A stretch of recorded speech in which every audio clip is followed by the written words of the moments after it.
तेवढंच राहिले पुढच्या महिन्यापासून हे निधी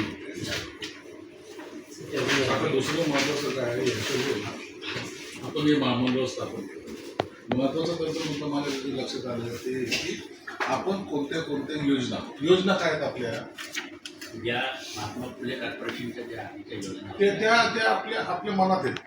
ऑन पेपर नाही ना आपण आपल्या ज्या योजना होत्या त्या आहेत हे आपल्याला माहिती परंतु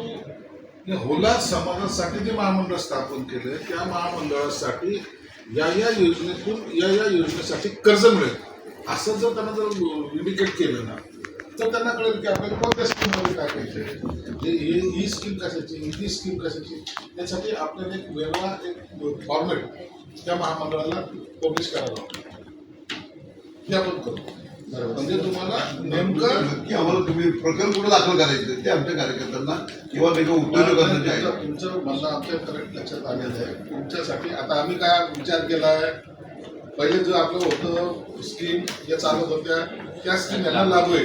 परंतु हे आम्हाला माहिती परंतु ते तुम्हाला नाही सांगता येणार म्हणून आता याच्यासाठी काय करू आपण एक होला समाज महामंडळ या महामंडळ अंतर्गत येणाऱ्या योजना त्याची एक यादी देतो त्या यादी दिल्यानंतर त्याला उपलब्ध असलेल्या निधी समजा स्कीम आहे 1 लाखाची आहे का 5 लाखाची आहे का 10 लाखाची आहे त्या स्कीम वाईज आम्ही त्याचं जे अमाऊंट आहे एक परिपत्रक आपण म्हणतात ते परिपत्रक जर दिलं तर ते तुम्हाला प्रत्येक